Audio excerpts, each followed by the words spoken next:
አሁን ነገሮች እየተለጠጡ ጴንጤውም ጋር ችግር አለ። በነገራችን ላይ ይሄን ጸሎት እኛ መጸለይ የለብንም የሚሉ የሚቀላምዱ ሰዎችን እየሰማን መጸለይ አለብህ እንጂ ለሐዋርያት በግልጥ ዳይሬክት የተሰጠ ትምህርት ነው። ማን አንተ ሸንሽነ ይሄን አጸልይ ይሄን ጸልይ የምትለው? ኦኬ አባታችን ብሎ አሜን እስከሚል ይሄ ለጴንጤ ነው መጸለይ አለበት። ቤትህ ለልጆች አስጠና። የእናንተን ፍልስፍና ወርውሩት። ጌታ ኢየሱስ ከሰማይ ወርዶ በአካል ተገልጦ ያስተማረውን ትምህርት አይደለም የምትል ከሆነ ጴንጤ እየመረጥክ ከሆነ የምትወስደው ይሄ በጣም አደገኛ አካሄድ ነው። የተበላሸ ትሬንድ አለ፣ በጣም አደገኛ የሆነ ከእምነት ሰዎችን የሚያወጣ በጣም ብዙ አይነት በሽታ አለ። በሞኝነት የእግዚአብሔርን ቃል እመን ወንድሜ፣ ተከተል። በዚህ ቃል ላይ የሚጨምርም የሚቀንስም በቃ መጽሐፍ እንደሚናገር መቅሰፍት የሚጨመርበት ነው፣ የሚቀንስም ከሰማይ እድሉ የሚቀነስ ነው። አለቀ። የእግዚአብሔርን ቃል አክብር፣ የኢየሱስን ቃል አክብር። ለክርስቶስ ኢየሱስ ክብር ይኑር፣ ለቃሉ ክብር ይኑር። ያንተን ፍልስፍና ጠራርገጣለው፣ ጠራርገጣለው። የከበረ የጌታ የኢየሱስ ክርስቶስ ጸሎት ነው። ኢትዮጵያውያን ወገኖች፣ ኦርቶዶክሳውያንም ካቶሊካውያን ትልቅ ስህተት በእግዚአብሔር ፊት እየተሳሳታችሁ እንደሆነ፣ ትልቅ ክህደት እየካዳችሁ እንደሆነ ልነግራችሁ እወዳለሁ።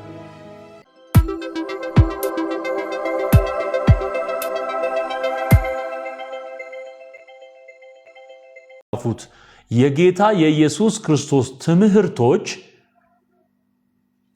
አንተም እኔም አንቺም በክርስቶስ ኢየሱስ አምነን የዳንን በሙሉ ልንከተላቸው ልንመራባቸው የሚገቡ የአዲስ ኪዳን ፒውር ትምህርቶች ናቸው።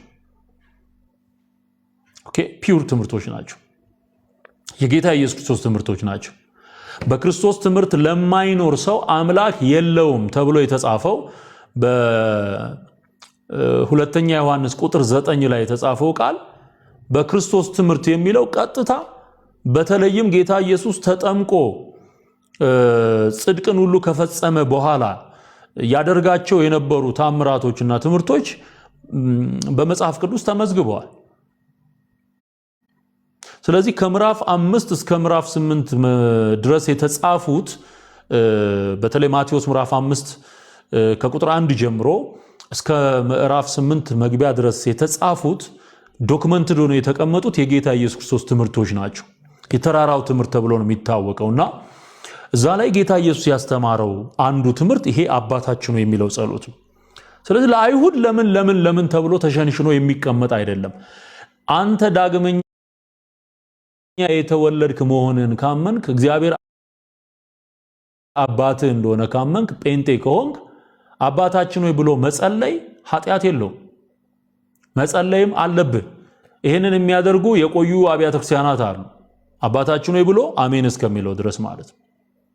አሁን ችግሩ በካቶሊክም በኦርቶዶክስም ያለው ችግር አባታችን ሆይ ብሎ አሜን እስከሚል ድረስ ያለውን ይጠቀሙና እሱ ላይ ደግሞ ሌላ የሰው ትምህርት ሲጨምሩበት ነው። ያ ነው ትልቁ ስህተት እንጂ አቡነ ዘበሰማያት ይትቀደስ ስምከ ትምጻእ መንግሥትከ ወይኩን ፈቃድከ በከመ በሰማይ ከማሁ በምድር ሲሳየነ ዘለለ ዕለትነ ሀበነ ዮም ህድግ ለነ አበሳነ ወጌጋየነ ከመ ንሕነኒ ንህድግ ለዘአበሰ ለነ ኢታብአነ እግዚኦ ኩሉ መንሱት እያለ ይቀጥላል። አሜን እስከሚለው ድረስ ማለት ነውና ይሄ አባታችን እግዚአብሔር ነው ብለን ዳግመኛ ተወልደናል፣ እኛ እግዚአብሔር ልጆች ነን ብለን የምናምን ሁሉ የምንጸልየው የእምነት ጸሎት ነው።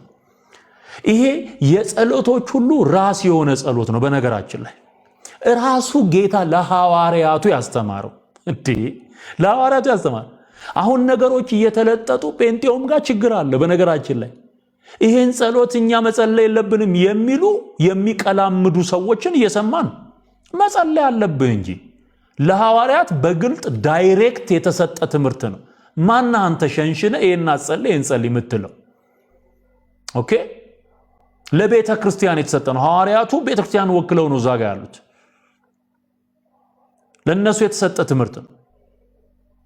በቃ ስለዚህ አባታችን ብሎ አሜን እስከሚል ይሄ ለጴንጤ ነው መጸለይ አለበት። ቤትህ ለልጆች አስጠና። የእናንተን ፍልስፍና ወርውሩት። ጌታ ኢየሱስ ከሰማይ ወርዶ በአካል ተገልጦ ያስተማረውን ትምህርት አይደለም የምትል ከሆነ ጴንጤ እየመረጥክ ከሆነ የምትወስደው ይሄ በጣም አደገኛ አካሄድ ነው እና እንደ ሙሉ ወንጌል አይነት አብያተ ክርስቲያናት አባታችን ሆይ ጸሎት ይጸለያል። የልምድ ጸሎት አይደለም። ይሄ የጸሎቶች ራስ ነው። ገብቷችኋል? የጸሎቶች ራስ ነው። የጸሎት ብሉፕሪንት ነው። ኦኬ፣ ብሉፕሪንት ነው። በዜማ ይባል ነበር በፊት በቆዩ አብያተ ክርስቲያናት ውስጥ እንደውም በዜማ ይባል ነበር አባታችን ሆይ የሚለው ማለት ነው። እና ይሄ ዘመን አመጣሽ ነፋስ የትምህርት ነፋስና አውሎ የሚያወዛውዘው ነው ለሐዋርያቱ ጌታ ኢየሱስ ያስተማረው ትምህርት። እና ታዲያ እሱን አልቀበልም ካልክ እዚህ ውስጥ ስለ ምጽዋት፣ እዚህ ውስጥ ስለ ጸሎት፣ እዚህ ውስጥ ስለ ጾም ጌታ ኢየሱስ በአዲስ ኪዳን ሊደረጉ ስለሚገባቸው የክርስትና ተግባራት ያስተማረውን ትምህርት አልቀበልም ልትል ነው ወይ? ነው ወይስ መርጦ ማልቀስ ነው የተያያዛችሁት? ነውር ነው። የጌታን ቃል አክብሩ። የተጻፈው ራሱ በአንደበቱ ጌታ ኢየሱስ ወርዶ ያስተማረው ትምህርት ነው። የተለያዩ ወንጌላውያን አብያተ ክርስቲያናት በዜማ የሚባልበት እንደዚሁም ደግሞ ጸሎት ሲጀመር አንዳንዶች ይሉታል፣ አንዳንዶች ደግሞ ማለቂያ ላይ ይሉታል። ለልጆቻችሁ ይሄንን የጌታ ጸሎት ነው የሚባለው። እንደውም ሎርድስ ፕሬየር ነው ተብሎ የሚጠራው፣ የጌታ ጸሎት ተብሎ ነው የሚጠራው። ስለዚህ ችግሩ ግን አሁን ወደ ፕሮቴስት ከጴንጤው ማህበረሰብ ስንወጣ ይሄ ለጴንጤዎቹ አሁን ያስተላለፍኩት ያዙት። ለአይሁድ የተሰጠ ትምህርት ለእከሌ የተሰጠ ትምህርት የሚሉ አሉ። እንዲህ አባት ብሎ የሚጮህ የልጁን መንፈስ የሰጠን እግዚአብሔር አባታችን ሆይ ብለን እንድንጸልይ በልጁ በኩል ያስተማረን ትምህርት ነው። ብዙ አትራቀቅ፣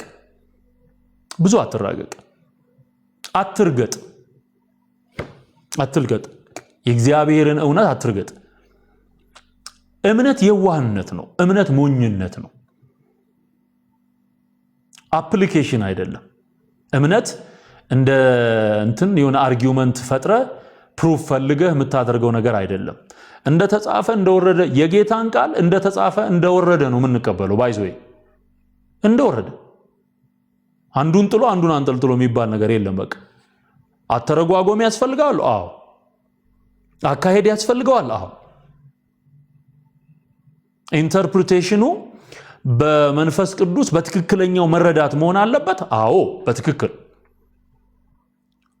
ግን አባታችን ነው የኔ አይደለም ካልክ ተመተሃል። ጴንጤ ተመተሃል። ቲዮሎጂ ገደል የሚገባው እንዲህ አይነት ነገሮችን ሲቃወም ነው። የእምነት ሰው ወደ መሆን እደግ እንጂ እምነትን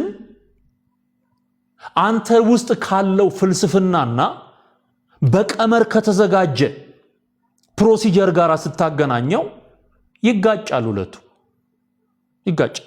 ጌታ ኢየሱስ ያስተማር የቤተ ክርስቲያን ዋና ጸሎት ነው። ጴንጤ ይህን ስማ። ወደ ኦርቶዶክስ ስንመጣ፣ ወደ ካቶሊክና ወደ ኦርቶዶክስ ስንመጣ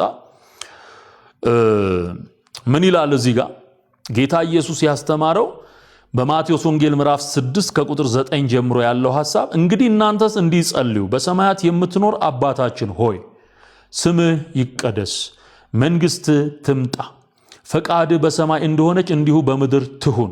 የዕለት እንጀራችንን ዛሬ ስጠን፣ እኛም ደግሞ የበደሉንን ይቅር እንደምንል በደላችንን ይቅር በለን፣ ከክፉም አድነን እንጂ ወደ ፈተና አታግባን፣ መንግሥት ያንተ ናትና ኃይልም ክብርም ለዘላለሙ አሜን።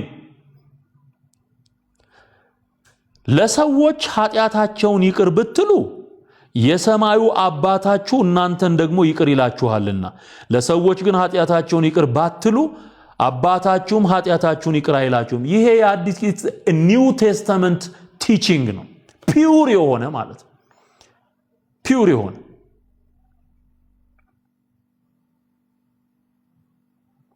ኦኬ ጽድት ያለ አዲስ ኪዳን ትምህርት ነው ይሄ። አይሁድ እኮ አባት አይሉም እኮ አባታችን ለማለት ስለተቸገሩ እኮ ነው ኢየሱስ አባቴ ነው ሲል እግዚአብሔርን ሰደበ ያሉት። ለዛ ይሄን ኮንሰፕት አይሁድ አይቀበሉት ሲጀመር። አሁን አንዳንድ ሰዎች ከዚህ ጌታ ከተናገረው ነገር ውስጥ ለኛ አይደለም ለአማኞች አይደለም ለሚለው የክደት ትምህርታቸው የሚጠቀሙት ጥቅስ ወይም ደግሞ ቃል እዚህ ውስጥ ያለው መንግስት ትምጣ። ለምሳሌ መንግስት ትምጣ የሚለው የክርስቶስ መጥቷል ኦሬዲ ይሉሃል። ክርስቶስ ኦሬዲ መጥቷል ይላል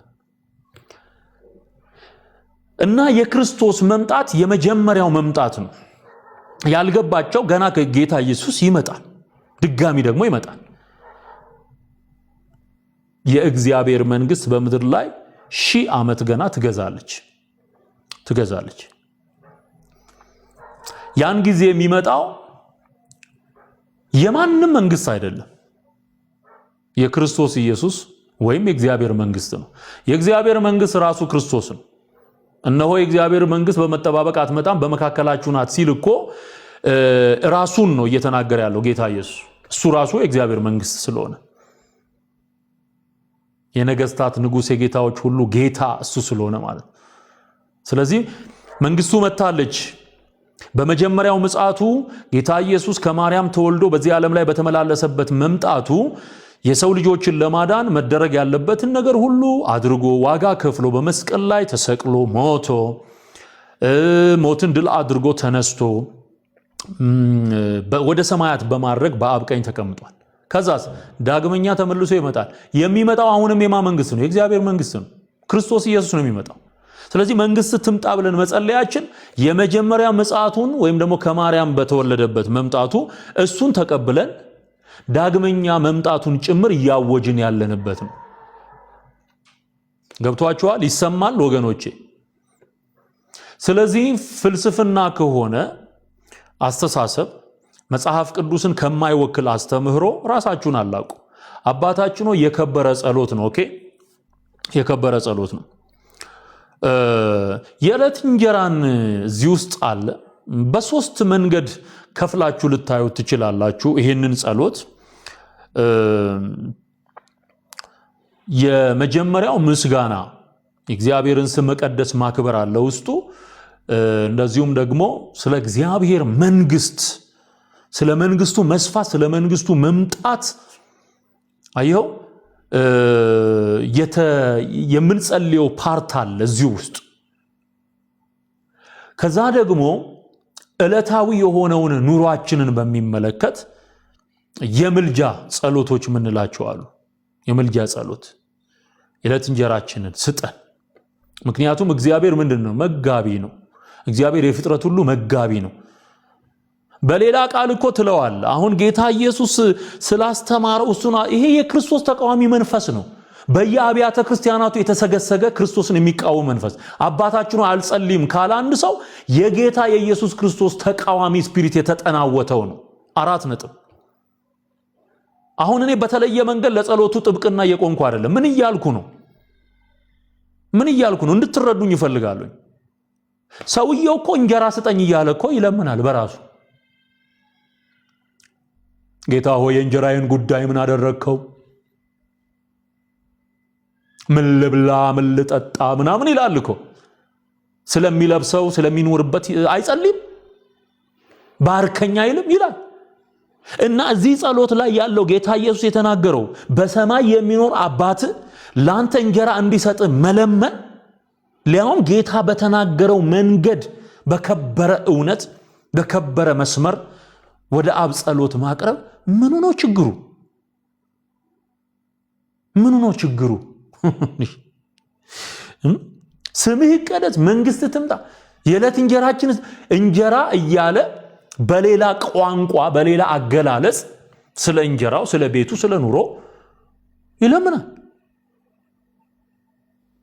ግን እዚህ ጋር ክርስቶስ የተናገረው አይለኛ አይደለም። በአንተ ቋንቋ ሲሆን ነው ትክክሉ። የተበላሸ ትሬንድ አለ፣ በጣም አደገኛ የሆነ ከእምነት ሰዎችን የሚያወጣ በጣም ብዙ አይነት በሽታ አለ። በሞኝነት የእግዚአብሔርን ቃል እመን ወንድሜ፣ ተከተል። ኦኬ? ካልሆነ ቲዮሎጂ ጂኦሎጂ ነው የሚሆንብህ። ቲዮሎጂ መማር በጣም አስፈላጊ ነው።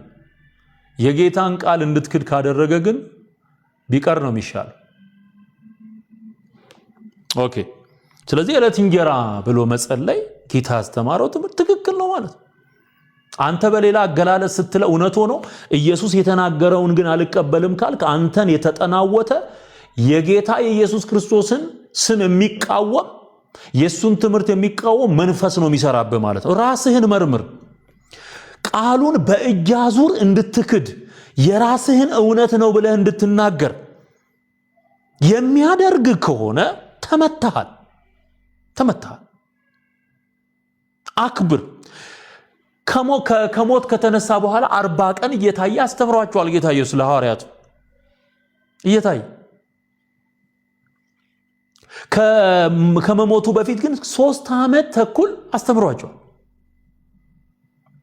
ሰፊ ጊዜ ወሰደው ለትምህርት ነው። ለአይሁድ የተጻፈ ለከሌ የተጻፈ ለኔ የተጻፈ ነው፣ ላንተ የተጻፈ ነው፣ ላንቺ የተጻፈ ነው። ኢየሱስ ነው ይሄን ያስተማረው። በዚህ ቃል ላይ የሚጨምርም የሚቀንስም በቃ መጽሐፍ እንደሚናገር መቅሰፍት የሚጨመርበት ነው፣ የሚቀንስም ከሰማይ እድሉ የሚቀነስ ነው። አለቀ። የእግዚአብሔርን ቃል አክብር። የኢየሱስን ቃል አክብር። ለክርስቶስ ኢየሱስ ክብር ይኑር፣ ለቃሉ ክብር ይኑር። ያንተን ፍልስፍና ጠራርገጣለው። የከበረ የጌታ የኢየሱስ ክርስቶስ ጸሎት ነው። ስለዚህ ለካቶሊክና ለኦርቶዶክስ ብቻ አይደለም መልእክት ላስተላልፍ የመጣው። ጴንጤ ስርዓት መያዝ አለበት። አለቀ። የጌታን ቃል እንደተጻፈ አክብሮ መያዝ አለበት። እነዚህ ጥንታውያን አብያተ ክርስቲያኖች እንደሚያደርጉት በቃ ይሄ ከስር የሚፈላው ነው ከባድ። በነገራችን ላይ አደገኛ። የእግዚአብሔር ቃል ማይመራ ከሆነ ለእግዚአብሔር ቃል ክብር ማይሰጥ ከሆነ ይጠመዝዘዋል፣ ወደ ሌላ አቅጣጫ ነው የሚወስደው። እንደ የጳውሎስ ትምህርት ብቻ ነው ብለው እኮ የሚያስቡ አሉ እኮ። ቤተክርስቲያንን የሚመራው የጳውሎስ ትምህርት ብቻ ነው። ኧረ እባክህ እንዴ!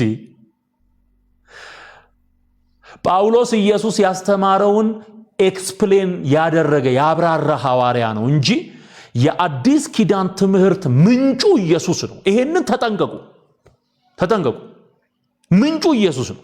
የኢየሱስን ትምህርት ትተህ በጳውሎስ ብቻ እመራለሁ ምትል ከሆነ ትወድቃለህ፣ ትንሸራተታለህ፣ ትፈርጣለህ።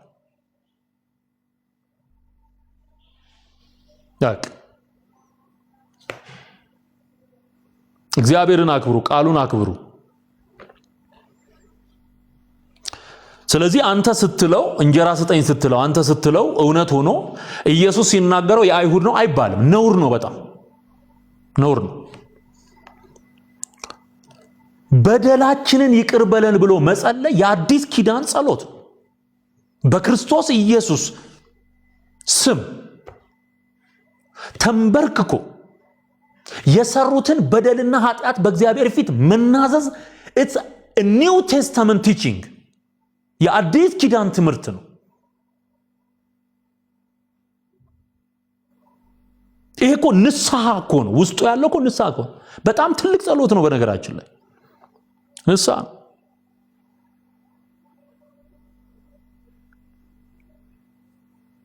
በደላችንን ይቅር በለን፣ ከክፉ አድነን። ክፉ ማን ነው? ሰይጣን።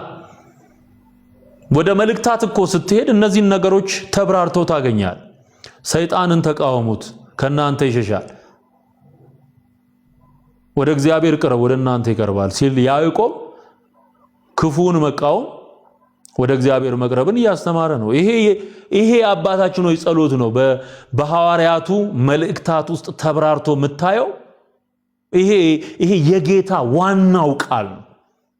ዋናው the original teaching የጌታ የኢየሱስ ክርስቶስ ትምህርት ነው። ትምህርት ነው።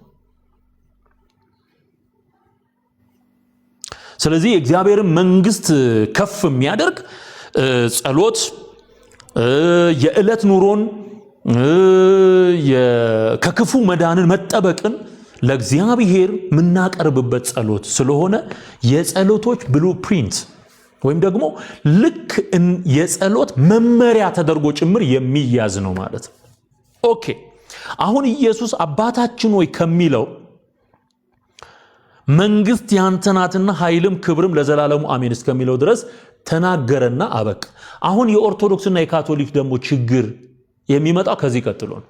የጴንጤውን በደንብ አድርጌ ያሳይቻቸዋለሁ። ኦኬ የካቶሊክና የኦርቶዶክስ ትምህርት ወይም ደግሞ የአምልኮ ስርዓት ችግሩ ጌታ 4 ነጥብ ካደረገ በኋላ የሚቀጥል መንፈስ ነው። ይሄ ደግሞ ከባድ አልበቃኝም የሚል ይወል ጽንፍ ረግጦ ይሄ ጸሎት የኔ አይደለም የሚለውም በጣም ጠብደል ስተት ነው። አልበቃኝም አባቴ እንዳልኩኝ እናቴ ልጨምር የሚል መንፈስም እሱም በጣም አደገኛ ነገር ነው። አደገኛ ነገር እዛኛው ውስጥ ትዕቢት አለ። አባታችን ሆይ ጸሎት ለኛ አያስፈልገንም የአይሁድ ነው ምናምን እኛ የምንመራው በዚህ ነው የሚለው ትዕቢት ነው። ይሄኛው ደግሞ አልበቃም አለኝ ወይም ደግሞ አግበስባሽነት ነው። አግበስባሽነት ነው። ስለዚህ እናቴ አክስቴ ወንድሜ እያለ ይቀጥላል ማለት ነው። ይሄኛው በጣም አደገኛ ይጨምርበታል ማለት ይጨምርበታል። ነገር ግን መጽሐፍ ቅዱስ ምን ይላል? በቃሉ ላይ አንዳች እንዳንጨምር ያዘናል። ይሄን እንደ ፕሪንሲፕል እንድትይዙ ትፈልጋለሁ። እንደ ፕሪንሲፕል ወይም ደግሞ የመጽሐፍ ቅዱስ ጥናት መመሪያ አድርጋችሁ እንድትይዙት እፈልጋለሁ። ምን የሚለው ከቃሉ አትለፍ የሚለውን ከኛ ትማሩ ዘንድ ማን ነው ይሄንን የሚለው? ሐዋርያው ጳውሎስ። ቃሉ የሚለው ነቢያትም መዝሙራትም ሕግጋትም የሚናገሩትን ደግሞም ሐዋርያቱ የጻፉትን ወንጌል ጨምሮ ነው። ስለዚህ አትለፍ ይላል። አትለፍ ከተጻፈው አትለፍ የሚለውን ትማሩ ዘንድ ነው። ይሄ አንደኛ ቆሮንቶስ ምዕራፍ 4 ቁጥር 6 ላይ ያለ ቃል ነው። ስለዚህ መጨመሩ ደግሞ የበለጠ የእግዚአብሔር ቃል ላይ የፍጡራንን የሰዎችን አስተሳሰብና የሃይማኖተኞችን ስርዓት በመጫን ሰዎች ሮንግ ወደሆነ አቅጣጫ ጸሎት እንዲያቀርቡ ከእግዚአብሔር እኩል ፍጡርን እንዲያመልኩ የሚያደርግ አደገኛ አካሄድ ነው። ስለዚህ አንደኛ ቆሮንቶስ ምዕራፍ 4 ቁጥር 6 ወንድሞች ሆይ ስለ አንዱ በአንዱ ላይ አንዳችሁም እንዳትታበዩ ከተጻፈው አትለፍ የሚለውን በእኛ ትማሩ ዘንድ ይህን በእናንተ ምክንያት ስለ ራሴና ስለ አጵሎስ እንደ ምሳሌ ተናገርኳል። ከተጻፈው አትለፍ የሚለውን በእኛ ትማሩ ዘንድ የተጻፈ የእግዚአብሔር ቃል አለ። አታልፈውም፣ ድንበር አለው። 4 ነጥብ ከሆነ 4 ነጥብ ነው። እንኳን አይደለም ቃሉ ነጥቦቹ ልክ ናቸው። የእግዚአብሔርን ቃል የምታከብር ከሆነ መጽሐፍ ቅዱስ መመሪያ ከሆነ ከዚህ ጸሎት ወደዛ አልፋለሁ ሌላ ጨምራለሁ ብለህ አታግበሰብስም።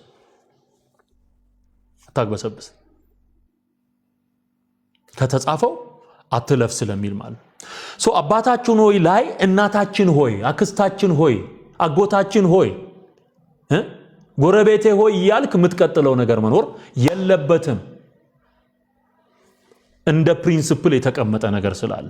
ሌላው የዮሐንስ ራእይ ምዕራፍ 22 ላይ ከቁጥር 18 በዚህ መጽሐፍ የተጻፈውን የትንቢት ቃል ለሚሰማ ሁሉ እኔ መሰክራለሁ፣ ማንም በዚህ ላይ አንዳች ቢጨምር፣ አንዳች እንኳን አይደለም እናታችን ሆይ የሚለውን ሙሉ ልትጨምር ይቅርና አንዳች ቢጨምር እግዚአብሔር በዚህ መጽሐፍ የተጻፉትን መቅሰፍቶች ይጨምርበታል። ከጨመረ መቅሰፍት ይጨምርበታል። እግዚአብሔር በዚህ መጽሐፍ የተጻፉትን መቅሰፍቶች ይጨምርበታል። ማንም በዚህ በትንቢት መጽሐፍ ከተጻፉት ቃሎች አንዳች ቢያጎድል በዚህ መጽሐፍ ከተጻፉት ከሕይወት ዛፍና ከቅድስቲቱ ከተማ እግዚአብሔር እድሉን ያጎድልበታል። በማጉደሉ ይጎድላል፣ በመጨመር መቅሰፍት ይጨመርበታል። ይሄ የእግዚአብሔር ቃል ነው። ይህ ቃል አንዳንዶች ለዮሐንስ ራእይ ብቻ የተጠቀሰ ነው ብለው የሚያምኑና የሚያስተምሩ አሉ። እንደ አንድ ፖይንት ነው የሚይዘው እሱ። ለዮሐንስ ራእይ ብቻ ሳይሆን the entire ባይብል ላይ ማንም ሰው ምንም መጨመር ምንም መቀነስ አይችልም። ለምን? የእግዚአብሔር ቃል ስለሆነ፣ ከተጻፈው ማለፍ ስለማይቻል።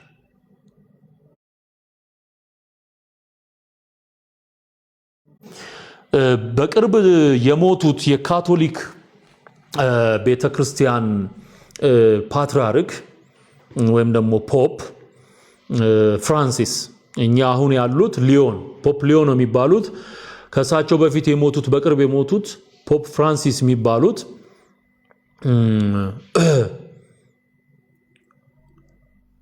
ኦኬ፣ ጥያቄያችሁ ይደርሰኛል፣ ግን ብትሰሙ መልካም ነው። እኚህ ሰው አባታችን ሆይ የሚለው ጸሎት ላይ ወደ ፈተና አታግባን የሚለውን ጸሎት ቆርጠው አወጡት። ከሰማችሁ ይሄ በዜና ጭምር የቀረበ ነው። ይቅርታ፣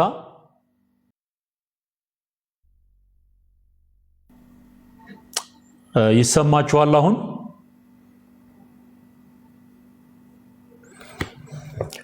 የሚሰማ ከሆነ ጻፉልኝ አንድ ጊዜ። ሚዩት አድርጌው ነበረ። እሺ። እና ምንድነው ወደ ፈተና አታግባን የሚለውን ቃል ቆርጠው አወጡት ማለት ነው። እና በካቶሊክ አስተምሮ መሰረት ፖፑ የተናገረው ነገር እንደ እግዚአብሔር ቃል ነው ተብሎ ይታመናል። እሱ ራሱን የቻለ ሮንግ አመለካከት ነው። ሰውየው ሰው እንጂ አምላክ አይደለም። እንደ ሰው ይሳሳታል፣ እንደ ሰው መልካም ነገር ሊሰራ ይችላል። ግን ፍጹም አይደለም፣ ፐርፌክት አይደለም። አሁን አንዱ ካቶሊክን የጎዳው አካሄድና የእምነቱ ስርዓት ፖፖ የተናገረው ነገር ሁሉ እንደ እግዚአብሔር ቃል የሚል እምነት ስላለ እንግዲህ ከአባታችን ሆይ ጸሎት ላይ ወደ ፈተና አታግባን የሚለውን ቆርጦ ሲያወጣው ትክክል ነው የተባለው። ግን ይሄ አጋንንታዊ አሰራር ነው፣ አይደረግም። ከእግዚአብሔር ቃል ላይ መጨመርም ሆነ መቀነስ አይፈቀድም። ስለዚህ የጨመረም ሆነ የቀነሰ ምን አለበት? ዕዳ አለበት ማለት ነው። ክብር ለእግዚአብሔር ይሁን። የእግዚአብሔርን ቃል መስማት ማክበር ያስፈልጋል።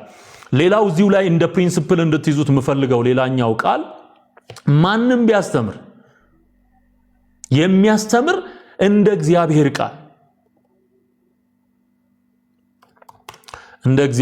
ቃል ያስተምር። የሚያገለግል እግዚአብሔር በሚሰጠኝ ጸጋና ኃይል ነው ብሎ ያገልግል። በቃ ይሄ ጴጥሮስ በመልእክቱ ለቤተ ክርስቲያን ለአማኞች ያስተላለፈው መልእክት ነው፣ መመሪያ ነው። ስለዚህ ማንም ሰው የሚያገለግል እግዚአብሔር በሚሰጠኝ ጸጋ ነው ብሎ ኃይል ነው ብሎ ማገልገል አለበት። ሲናገርም እንደ እግዚአብሔር ቃል ይናገር ነው የሚለው። እንደማ ቃል እንደ እግዚአብሔር ቃል። ስለዚህ ያላለውን አንልም ማለት ነው። የእግዚአብሔር ቃል ያላለውን አንልም፣ ያለውን ደግሞ አናስቀርም። ይሄ መመሪያችን ነው። እሺ፣ ጥቅሱን ልስጣችሁ። ጴጥሮስ ላይ ነው፣ የጴጥሮስ መልእክት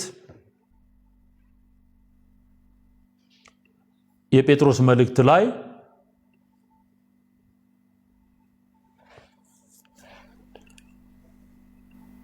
ምዕራፍ 4 ቁጥር 11 ላይ ያለ ቃል ነው። አንደኛ ጴጥሮስ ምዕራፍ 4 ቁጥር 11 ላይ ማንም ሰው የሚናገር ቢሆን እንደ እግዚአብሔር ቃል ይናገር፣ የሚያገለግልም ቢሆን እግዚአብሔር በሚሰጠኝ ኃይል ነው ብሎ ያገልግል። ክብርና ስልጣን እስከ ዘላለም ድረስ ለእርሱ በሚሆነው በኢየሱስ ክርስቶስ በኩል እግዚአብሔር በነገር ሁሉ ይከብር ዘንድ። በነገር ሁሉ እግዚአብሔር የሚከብረው ሰዎች እንደ እግዚአብሔር ቃል ሲናገሩ። እንደ እግዚአብሔር ቃል ሲናገሩ ማን ይከብራል? እግዚአብሔር ይከብራል። እንደ እግዚአብሔር ቃል ያልሆነ ጸሎት እመቤታችን እናታችን እየተባለ ከእግዚአብሔር እኩል ፍጡርን ደርድረው ጸሎት ወደ ሁለት ዳይሬክሽን ሲያሰራጩ ይሄ እግዚአብሔር ማይከብርበትም ነውር ነው። ስለዚህ ኢየሱስ ያስተማረው ምን እስከሚለው ድረስ ነው? መንግስት ያንተ ናትና ኃይል፣ ክብር፣ ምስጋና ለዘላለሙ አሜን። አለቀ። ከተጸለየ ይሄ ፒውርሊ ሳይጨመርበት ሳይቀነስበት መጸለይ ይቻላል። ከዚህ ቀጥሎ ግን ያለው ከልት ነው። አንደኛ የዚህ አካሄድ ስህተቱና ትልቁ ችግር ጸሎትን አምላክ በባህሪው አምላክ ወዳልሆነ ፍጡር ወይም ደግሞ ወደ ማርያም ከፈጣሪ እኩል ደርድሮ ወደ ማርያም ማድረጉ የመጀመሪያው the big mistake ነው። ማርያም መለኮት አይደለችም። ማርያም ዲቫይን አይደለችም። ማርያም የተሰጣትን ሚሽን በእግዚአብሔር ጸጋ ሰርታ ወይም ፈጽማ እግዚአብሔርን ያከበረች ሴት ናት። ክርስቶስ ኢየሱስን የወለደች ናት። በነገራችን ላይ በማርያም እግዚአብሔር ለማርያም በሰጣት ክብር ላይ ማንም ምንም አይነት ክብር ሊጨምር አይችልም። የእግዚአብሔር ጸሎት ላይ ይሄ አሁን የጌታ ጸሎት ላይ ወደ አብ የሚቀርብ ጸሎት ላይ የማርያምን ስም ማስገባት ማርያምን ማክበር አይደለም፣ ማዋረድ ነው። ለምን? መለኮት አይደለችም። ይሄ ነው ትልቁ ችግር። የመጀመሪያው ይሄ ነው። እቀጥላለሁ፣ ገና ብዙ ነገሮች አሉ። ስለዚህ አብን በመናከብርበት ጸሎት ማለት አሁን ኢየሱስ እኮ አባታችን ሆይ በሉ ሲል ወደ አብም እያመለከተ ነው። ምክንያቱም አባት ማን ነው? አብ አይደለ? አብ ማለት እኮ አባት ማለት ነው። ይሄ አባት ወይም አብ የሚለው ቃል በተደጋጋሚ ጌታ ኢየሱስ ለጸሎትም ራሱ ሲጠቀመው እንመለከታለን። አባት ሆይ እያለ ሲጸልይ አይኖቹን ወደ ሰማይ ያቀና አባት ሆይ እያለ ሲጸልይ እንመለከታለን። የዮሐንስ ወንጌል ምዕራፍ 17 ላይ ስትመለከቱ አባት ሆይ እያለ ነው የሚጸልየው። አባት ሆይ ቢቻል ይህች ጽዋ ከኔ ትለፍ እያለ ሲጸልይ እናያለን ማርቆስ 14 ላይ። ይሄ በኢየሱስ ማንነት ውስጥ የምናየው አባቱን ያከበረበት የጸሎት ሂደት አየው። ፍጹም ሰው አይደለም? ፍጹም ሰው ነው እኮ። ፍጹም ሰው ስለሆነ ይጸልያል። ወደ ማን ነው የሚጸልየው? ወደ አብ። የኢየሱስ የጸሎቱ ዳይሬክሽን ወደ አብ ነው። ፍጹም ሰው ነው፣ ፍጹም አምላክ ነው። ስለዚህ ኢየሱስ አባቴ የሚለውን ነው አንተም አባቴ የምትለው። አየው፣ አንተም አባቴ የምትለው ኢየሱስ አባ ብሎ የሚጠራው ነው። ስለዚህ የዚህ የጌታ ጸሎት ማቴዎስ 6 ላይ ያለው ጸሎት ዳይሬክሽኑ ወይም ደግሞ ዴስቲኔሽኑ የመጨረሻ ግቡ አብ ነው። ወደ አብ የሚቀርብ ጸሎት ነው ማለት ነው። ስለዚህ ሮሜ ምዕራፍ 8 ቁጥር 15 ላይ ሄዳችሁ ስታነቡ አባት ብለን የምንጮህበትን የልጅነት መንፈስ ተቀበላችሁ እንጂ እንደገና ለፍርሃት የባርነት መንፈስ አልተቀበላችሁምና። የባርነት መንፈስ አልተቀበላችሁ ምን ብለን? አባት ብለን የምንጮህበት። አየው። ስለዚህ ልክ ኢየሱስ ወደ አብ ሲጸልይ ሲጮህ እንደነበረው አባት ሆይ ነፍሴን ተቀበላት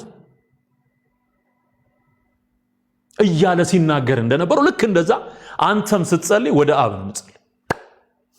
አባት ሆይ ማለት ትችላለህ።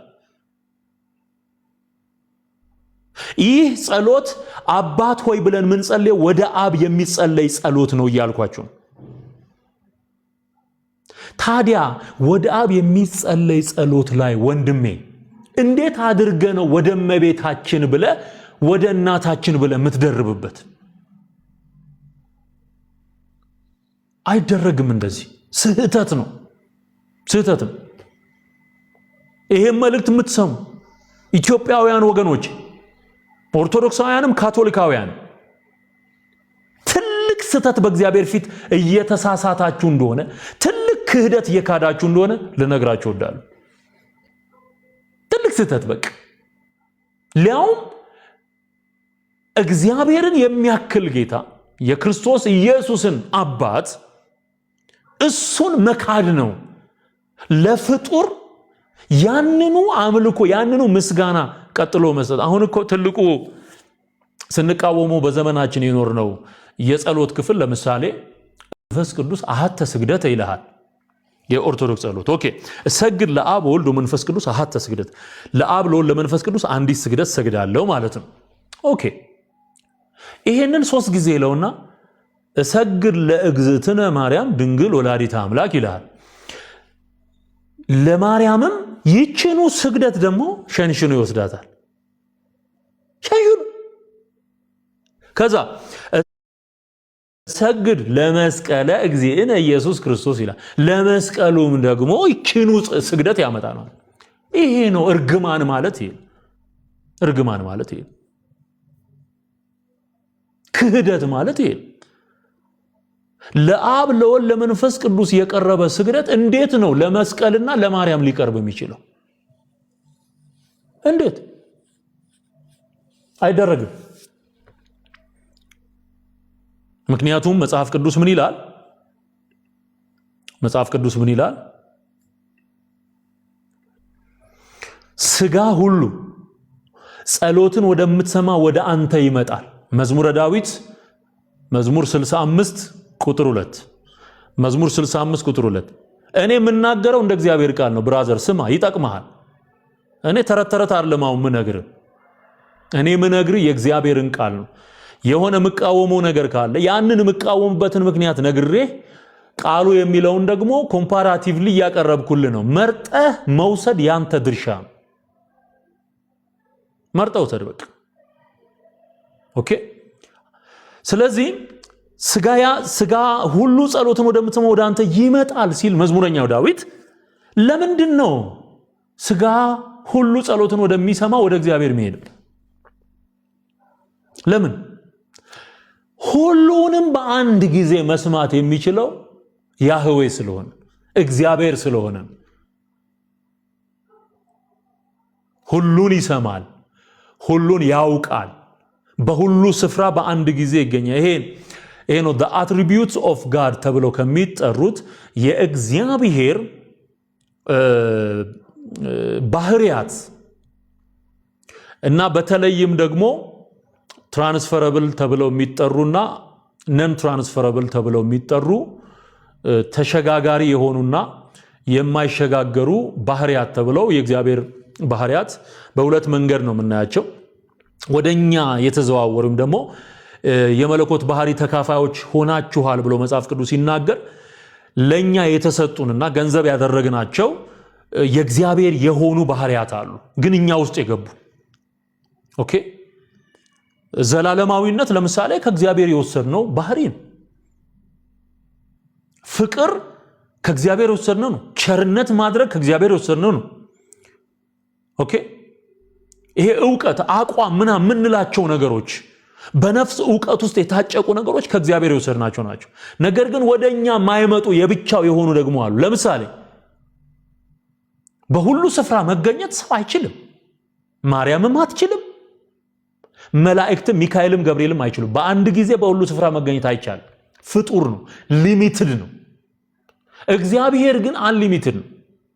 እግዚአብሔር በሁሉ ስፍራ መገኘት ይችላል። ስለዚህ ሁሉን ያውቃል፣ ሁሉን ይሰማል።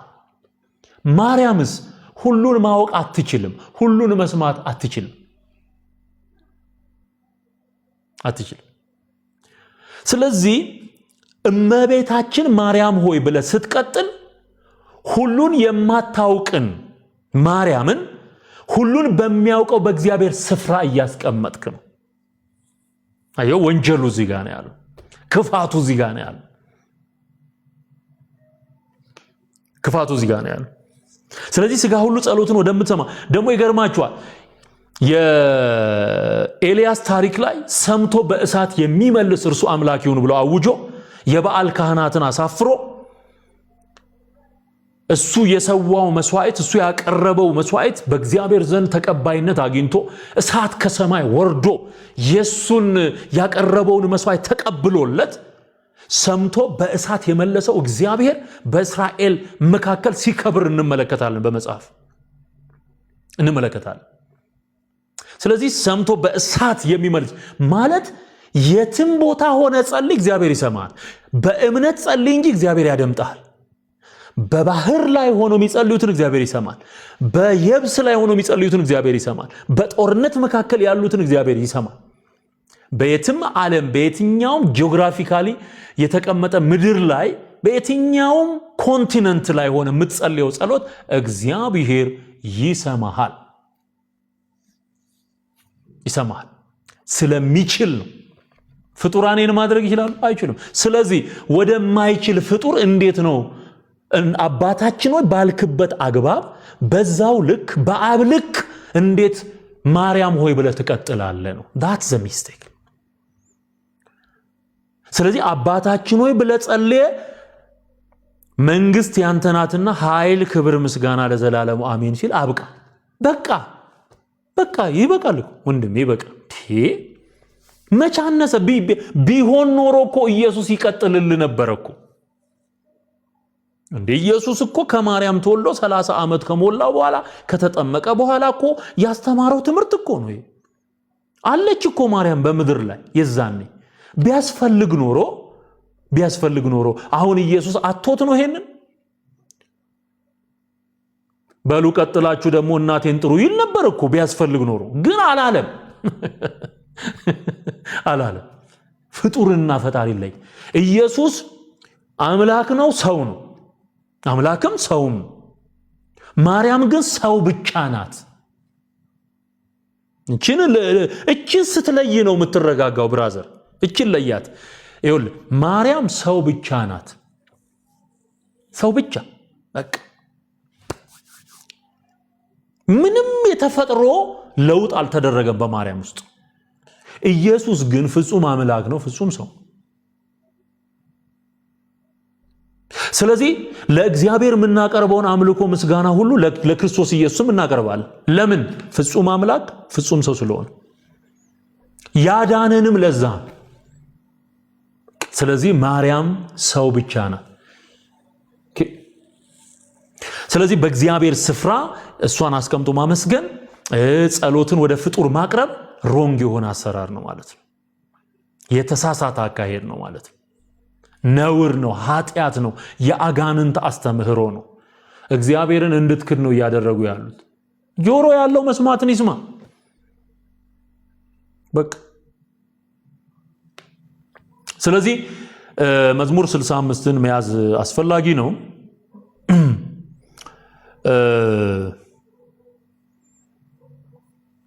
ጸሎት ወደ እግዚአብሔር ብቻ የሚቀርብ አምልኮ ነው። ሌላኛው ፖይንት የምትይዙልኝ ጸሎት ወደ እግዚአብሔር ብቻ የሚቀርብ አምልኮ ነው። ወርሺፕ ነው። በነገራችን ላይ ጸሎት ወርሺፕ ነው። አሁን እኔ እየጸለይኩኝ እግዚአብሔርን እያመለኩ ነው ማለት። ስትጸልይ ማንን እያመለክ ነው? እግዚአብሔርን እያመለክ ነው። ስትጸልይ ለእግዚአብሔር የሚገባውን የአምላክነቱን ክብር እየሰጠኸው። ወደ ሌላ ስትጸልይ ደግሞ የእግዚአብሔር ብቻ የሆነን አምልኮ ለፍጡር እየሰጠ። ልዩነቱን ወቀው ብራዘር። የከበረውን ከተዋረደው መለየት ያስፈልጋል። ስለዚህ ጸሎት ወደማ ብቻ? ወደ እግዚአብሔር ብቻ ቀጥታ የሚጸለይ ነው። it's one direction by the way ጸሎት one direction ነው። አንድ መንገድ፣ አንድ እውነት፣ አንድ ህይወት። የሚጸለየው ደግሞ በክርስቶስ ኢየሱስ ስም፣ እንቢ በማይባል ስም። ስለት ስትሳሉ በክርስቶስ ኢየሱስ ስም ስለት መሳል ይቻላል። ጸሎት መጸለይ፣ ልመናን ማቅረብ፣ ምልጃን ማቅረብ ይቻላል። ነገር ግን ወደ ፍጡራን ወደማይሰሙ መሬት አቅጣጫ ስቶ የሚወድቁ ፕሌኖች እና ህዝብም አሳፍረው እንደዚሁም ደግሞ የጦርነትም ጀቶች ምናምን የሆነ ቦታ ሲወድቁ ታያል። እንደዚህ አይነት ለፍጡር የሚቀርቡ ጸሎቶች ዳይሬክሽን ስተው የተፈጠፈጡ ፕሌኖች ማለት ነው። ምንም ትርጉም የሌለው ከኪሳራ ውጪ በኢየሱስ ስም ካልሆነ ወደ አብ ካልሆነ ወይም ደግሞ አብ ወልድ መንፈስ ቅዱስ አንድ አምላክ ብለን ወደ አንድ እግዚአብሔር የማናቀርበው ከሆነ አቅጣጫ ስቶ እንደተፈጠፈጠ ፕሌን ቁጠረው። ፕሌን ክራሽ በለው።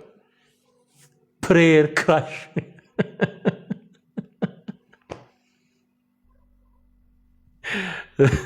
እቺ በጣም አሪፍ ወድጃታለሁ። ብያት አላቅም ነበር። ያዟት እቺ ፕሌን ክራሽ እንደሚባለው ፕሬየር ክራሽ ፕሬየር ክራሽ ብያዋለሁ። ክብር ለኢየሱስ ይሁን። ጸሎት ሲፈተፈት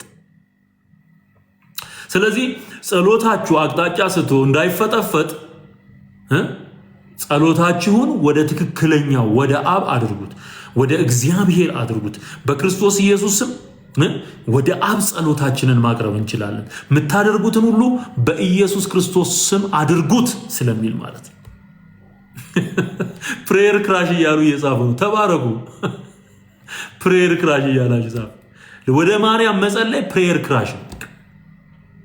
ልክ ፕሌን ክራሽ እንደሚያደርገው አቅጣጫ ስቶ ወይ ባህር ላይ ወይ ተራራ ላይ እንደሚጋጨው እንደዛ ማለት ነው። በቃ የጸሎት ግጭት፣ የጸሎት መፈጥፈጥ ማለት ነው። መከስከስ፣ መከስከስ። ፕሌን ተከሰከሰ ይባላል እና ፕሬየር ክራሽ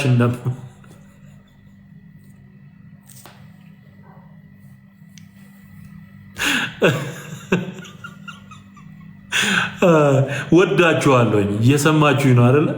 በተለይ ኦርቶዶክሳውያን፣ ካቶሊካውያን ይንዝም ማርያም መለኮት አይደለችም። ወደ ማርያም አይጸለይም። መላእክት መለኮት አይደሉም፣ አምላክ አይደሉም፣ አማልክት አይደሉም። ወደ እነሱም ጸሎት አይቀርብም፣ አይሰማም። ስለዚህ ትክክለኛ የጸሎት ህይወት እንዲኖረን ይሄ ሲፈታ ነው። አሁን በኦርቶዶክስ ውስጥ የተጠቀጠቁ የሐሰት ትምህርቶችም መፍትሄ የሚያገኙት ይሄ አመለካከት ሲፈታ ነው። አባታችን ወይ ብሎ እናታችን የሚለው ኮንሰፕት እሱ ሲርቅ ነው፣ እሱ ሲወገድ ነው። ኦኬ። ምክንያቱም ቅድም እንዳልኳችሁ ሰግድ ለአብ ወልድ መንፈስ ቅዱስ አሐተ ስግደት ብሎ አንዲት ስግደት ለአብ ለወልድ ለመንፈስ ቅዱስ ሰግዳለሁ ብሎ ከዛ ለማርያም ከዛ ለመስቀል ይሄ አጥር የሌለው ዝም ብሎ የሚቀጥል አካሄድ መቆም የሚችለው እዚህ አባታችን ሆይ ላይ ያለው ጉዳይ ሲፈታ ነው። እንደዚሁም ደግሞ ስብሃት ለአብ ስብሃት ለወልድ ስብሃት ለመንፈስ ቅዱስ፣ ስብሃት ለአብ ስብሃት ለወልድ ስብሃት ለመንፈስ ቅዱስ እያለ ሶስት ይልና ከዛ ስብሃት ለእግዝእትነ ማርያም ድንግል ወላዲተ አምላክ ይላል። ስብሃት ለእግዝእትነ ማርያም ብሎ ይቀጥላል። ያንኑ ስብሃት፣ ያንኑ ምስጋና፣ ያንኑ አምልኮ። ይሄ መቀላቀል ካልተወገደ ሰዎች ጸሎታቸው አይሰምርም፣ ልፋታቸው ከንቱ ይሆናል። በተለይም ካወቃችሁ በኋላ ለእግዚአብሔር ቃል ታዘዙ። ይሄን መልእክት የምትሰሙ ኢትዮጵያውያን ወገኖች ለእግዚአብሔር ቃል ተገዙ፣ ለእግዚአብሔር ቃል ታዘዙ። ምስጋና ለአብ፣ ምስጋና ለወልድ፣ ምስጋና ለመንፈስ ቅዱስ ብሎ ያንኑ ምስጋና ደግሞ ለማርያም ይላል። ከዛስ ስብሃት ለመስቀለ እግዚእነ ኢየሱስ ይላል። ለመስቀል ደግሞ ያንኑ ለአብ የቀረበ ምስጋና ደግሞ ለመስቀል ለእንጨት ደግሞ ያቀርበዋል። ለእንጨት የትኛው እንጨት እንኳን እንደሆነ ለማያውቅ ገብቷችኋል። ስለዚህ መፍትሄው እንደ እግዚአብሔር ቃል መኖር ነው። መፍትሄው እግዚአብሔር በቃሉ ጌታ ኢየሱስ ያስተማረውን ያንኑ ማለት በቃ ከእግዚአብሔር ቃል መውጣት አይቻልም፣ ማፈንገጥ አይቻልም። እና አባታችን እግዚአብሔር ነው። ወደ አባታችን ደግሞ ጸሎትን እናቀርባለን። ወደ እናት የሚባል ጸሎት የለም። በሴት አንቀጽ የቀረበ እናታችን የሚል እኛ ምድር ላይ ያለ ከልትን ደግሞ ብዙ ናቸው። እናት የሚባሉት እኮ በጣም ብዙ አማልክት ናቸው፣ በጣም ብዙ። ስለዚህ ወደ ትክክለኛው የመጽሐፍ ቅዱስ አስተምህሮ ልንመለስ ይገባል። ሌላው ሉቃስ ወንጌልን ለሚጠቅሱት እስቲ እሱን ደግሞ ላንሳና ምላሽ ልስጥበት። አይ እኛ እኮ በመልአኩ በገብርኤል ሰላምታ ብለን ነው ምንጸልየው። ስለዚህ ገብርኤል ያለውን ነው ምንለው ይላል እና ሉቃስ ወንጌል ምዕራፍ 1 ይጠቀሳል ማለት ነው። የሉቃስ ወንጌል ምዕራፍ 1 ላይ ስትሄድ የምታገኘው ገብርኤልን ገብርኤል ፍጡር ኢየሱስ የገብርኤል ፈጣሪው ነው። የገብርኤል ቃል በኢየሱስ ቃል ላይ አይሰለጥንም። እንደ መመሪያና መርህ እንኳን አድርገው ብትቀበል የመልአክ ሰላምታ በኢየሱስ የወንጌል ትምህርትና የጸሎት ትምህርት ላይ ተጨማሪ ሆኖ በስልጣን ሊገባ አይችልም። ለምን? ኢየሱስ ፈጣሪው ነው። የገብርኤል በስጋ የተገለጠ አምላክ ነው። ኢየሱስ አምላክ። ሁለተኛ በገብርኤል ሰላምታ ለማለት አንተ ገብርኤል መሆን አለብህ። አንተ ገብርኤል ስላልሆንክ አንቺ ገብርኤል ስላልሆንሽ ነው ገብርኤል ከሰማይ ወርዶ ለማርያም ያበሰረው። ስለዚህ በገብርኤል ሰላምታ የሚባል ነገር የለም። ገብርኤል መሆን አለብህ። ያንን ብስራት አንተ ልታበስራት ነው እንዴ? አንተ ገብርኤል አበሰረ፣ ጨረሰ እንዴ? ጌታ ተወለደ፣ በመስቀል ተሰቅሎ አዳንን። ስንት ዘመን አለፈ። አንተ ምን ቤት ነህ? ምን ቤት ነህ? በገብርኤል ሰላምታ የምትለው አንተ ገብርኤል ነው ወይ? ጥያቄ። አንተ ገብርኤል ነህ ወይ?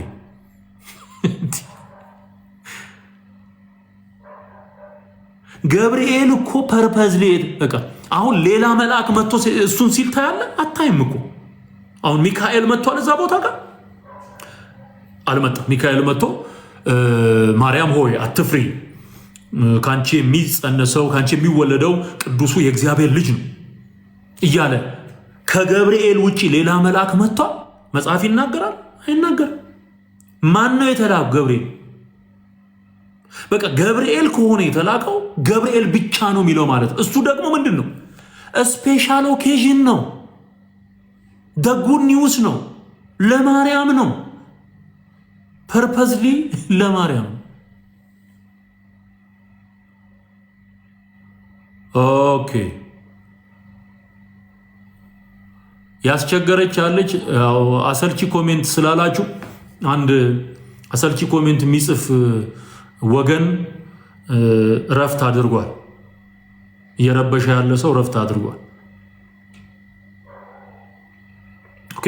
ስለዚህ ገብርኤል አይደለህም፣ ገብርኤል አይደለሽም። የገብርኤልን ሰላምታና ብስራት ልትደግሚው አትችይም። ሁለተኛ እዚህ ላይ ያለኝ ፖይንት ምንድን ያልኳችሁ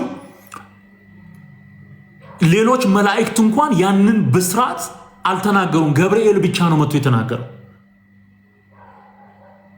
ገብርኤል ብቻ መጥቶ ነው የተናገረው። ሶስተኛ ፖይንት ያ ብስራት የመጣው ስፔሻል ለሆነ ኦኬዥን ነው። ለአንዴ ነው የመጣው።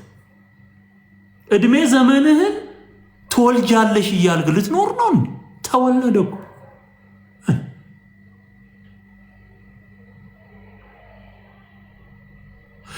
ሌላው አራተኛ ይሄ መልእክት ነው እንጂ ጸሎት አይደለም።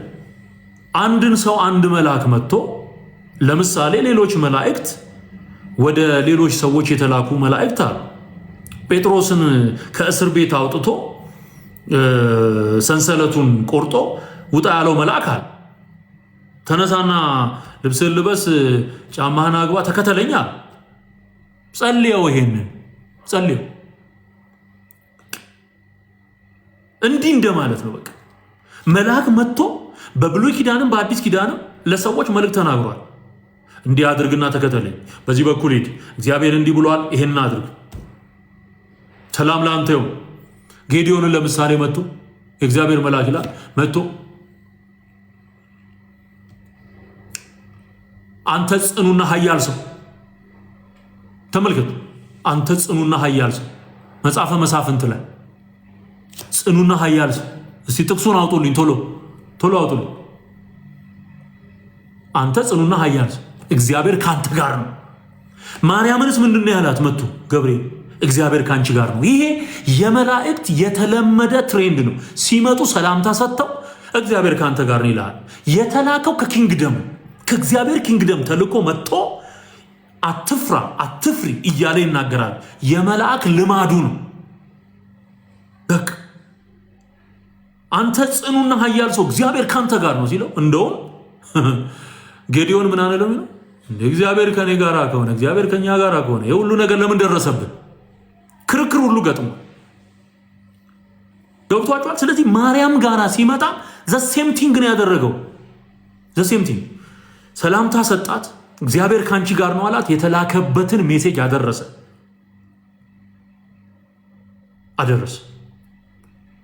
እንደምትጸንሰው እንደምትወልደው የሚወለደው ደግሞ የዓለም መድኃኒት እንደሆነ ተናገራት። አሜን አለች። ኢየሱስ ክርስቶስ ተወለደ፣ ተጠመቀ፣ ተሰቀለ፣ ተነሳ፣ አረገ። ከዚህ ሁሉ ዘመን በኋላ ወንድሜ አሁንም በገብርኤል ሰላምታ ስትል ሌላ የምትጠብቀው መሲህ አለ? አንዴ ተናግሮ ያበቃ ጉዳይ ነው። ይሄ ጸሎትም አይደለም፣ ብስራት ነው፣ መልእክት ነው። ኢትስ አ ሜሴጅ። ስለዚህ የሉቃስ ወንጌልን ልትጠቅስ የምትችልበት ምንም አይነት አግባብ የለም፣ ምንም አይነት መንገድ የለም። ወጋው በጌታ በኢየሱስ።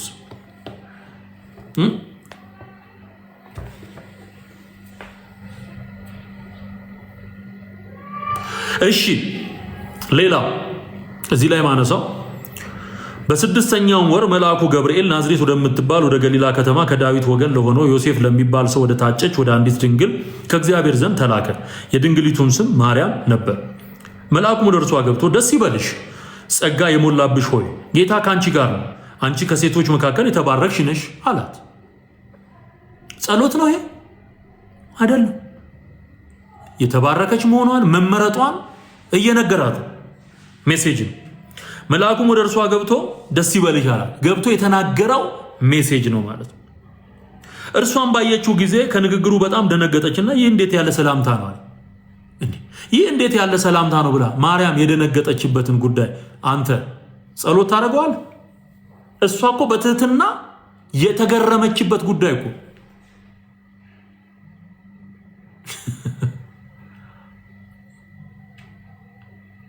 የዛሬው የትምህርት ርዕስ ምንድን ነው እያላችሁ የምትጠይቁ ዘግይታችሁ የገባችሁ አባታችን ሆይና እናታችን ሆይ ጸሎት እያነጻጸር ነው።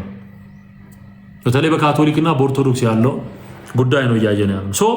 ሉቃስ ወንጌልን ይጠቅሳሉ። ከየት አመጣችሁት ሲባሉ ግን የሉቃስ ወንጌል ላይ ደግሞ የሌሉ ጉዳዮችን ደግሞ አሁን ላሳያችሁ። የሉቃስ ወንጌል ላይ የሌሉ ውሸታም ስለሆኑ የጨመሯቸውን ነገሮች ደግሞ አሁን አሳያችኋል።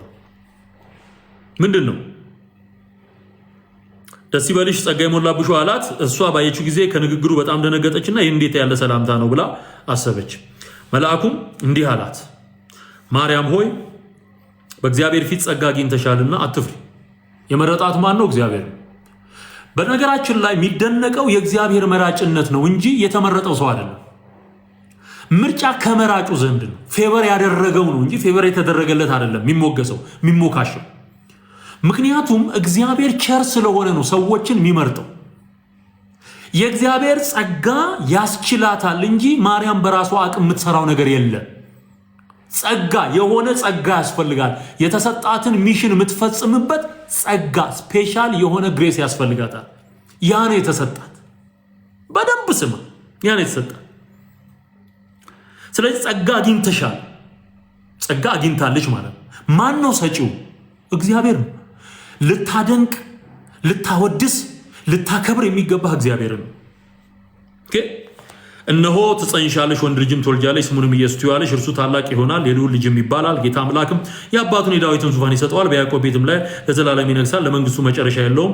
ማርያም መልአኩን ወንድ ስለማላውቅ ይህ እንዴት ይሆንልኛል አለችው። መልአኩም መልሶ እንዲህ አላት፣ መንፈስ ቅዱስ በአንቺ ላይ ይመጣል፣ የልዑል ኃይልም ይጸልልሻል። ስለዚህ ደግሞ ከአንቺ የሚወለደው ቅዱስ የእግዚአብሔር ልጅ ይባላል። እነሆ ዘመድሽ ኤልሳቤጥ እርሷ ደግሞ በእርጅናዋ ወንድ ልጅ ጸንሳለች። ለእርሷ መካን ትባል ለነበረችው ይህ 6ኛ ወር ነው፣ ለእግዚአብሔር የሚሳነው ነገር የለምና። ማርያምም እነሆኝ የጌታ ባሪያ እንደ ቃል ይሁንልኝ አለች። መልአኩም ከእርሷ ሄደ። አበቃ። እሺ፣ ከጌታችን ከመድኃኒታችን ከኢየሱስ ክርስቶስ ዘንድ ምህረትን ለምኝልን የሚል አለ እዚህ ውስጥ በላሳይ አለ ወይ? ሉቃስ ወንጌልን ከጠቀስክ እዛ ውስጥ ያሉ የተጨማመሩ አደገኛ ክደቶችን እስቲ አሳየን። ማርያምን አማላጅ አድርጎ ገብርኤል አስቀምጧል ወይ? በምን መንገድ? የቱ ጋር? ደስ ይበልሽ ጸጋ የሞላብሽ ጌታ ካንቺ ጋር ነው፣ አንቺ ከሴቶች መካከል የተባረክሽ ነሽ አላት እንጂ ምሕረትን ለምኝልን፣ ይቅርታን አሰጭን፣ እንዲህ ስሪልን፣ እንዲህ አድርጊልን፣ ማህበራችንን ባርኪልን፣ ማህበረ ነዮም ድንግል ባርኪ የሚል አለ ወይ? በቃ አንድ ሰው አለ ብሎ የሚያምን ከሆነ ያለበትን ፓርት ማሳየት አለበት። እንደሚጸልዩ ያችሉ ቃል ማሳየት አለበት። የለም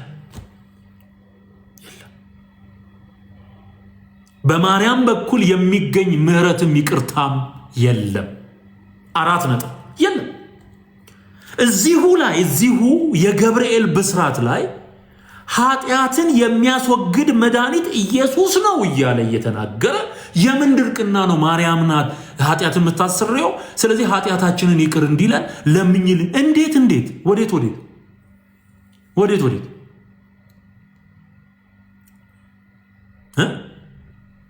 የሌለ ነገር እንዴት ትላለ? የሌለ ነገር።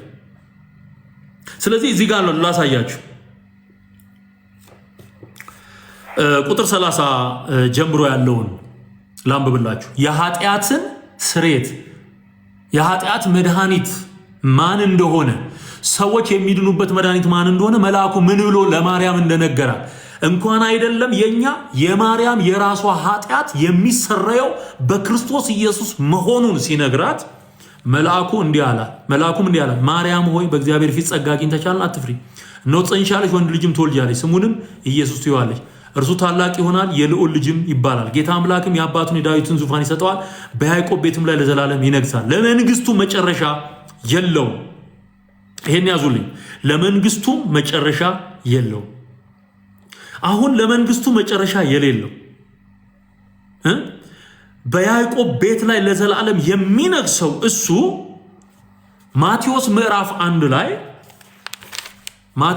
1 ላይ ህዝቡን ከኃጢአታቸው ያድናቸዋልና ራሱ ገብርኤል ደግሞ መጥቶ ምን ይለዋል ለዮሴፍ ምን አለው? ስሙን ኢየሱስ ትለዋል። ምን ስለሚያደርግ? ህዝቡን ከኃጢአት ስለሚያድን። የማቴዎስ ወንጌል ምዕራፍ 1 ቁጥር 19 ጀምሮ ብታነቡት በተለይ ቁጥር 20 ቁጥር 21 የማቴዎስ ወንጌል ምዕራፍ 1 ቁጥር 21 ላይ ልጅም ትወልዳለች አለ። ይኸው መልአክ መጥቶ ሲናገር ዮሴፍን ሲነግረው፣ ስለ ሕፃኑ ማንነት ሲነግረው፣ እጮኛውን ማርያምን ለመውሰድ እንዳይፈራ ሲያደፋፍረው፣ ልጅም ትወልዳለች እርሱ ህዝቡን ከኃጢአታቸው ያድናቸዋልና ስሙን ኢየሱስ ትለዋለህ። በነቢይ ከጌታ ዘንድ እነሆ ድንግል ትጸንሳለች፣ ልጅም ትወልዳለች፣ ስሙንም አማኑኤል ይሉታል የተባለው ይፈጸም ዘንድ ይህ ሁሉ ሆኗል። ትርጓሜውም እግዚአብሔር ከኛ ጋር የሚል ነው። አየው።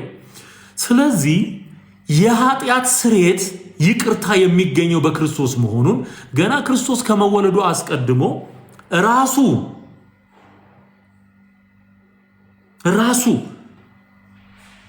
መድኃኒታችን ኢየሱስ ክርስቶስ እንደሆነ የኃጢአት ስርየት ወይም ደግሞ የኃጢአት መዳን በኃጢአት ለተበከለው ዓለም መፍትሄ ሆኖ የመጣው ከማርያም የሚወለደው እንደሆነ መልአኩ ገብርኤል ራሱ ተናግሯል ማለት ነው። ስለዚህ ከየት አምጥተህ ነው ኃጢአታችንን አስተሰርይልን ምትለው? ለምኝልን ምትለው? ኢቭን ሉቃስን ሲጠቅሱ ሉቃስ ላይ የሌለ ራሱ ሐሳብ ተጨማምሮበታል ነው እያልኩ ያሉት። መረጃ ካለ ማምጣት የለም። ይኸው የሉቃስ ወንጌል እኮ ይኸው ክፈትና አንብበው መጽሐፍ ቅዱሱን። የሉቃስ ወንጌል ምዕራፍ 1ን ግባና አንብበው።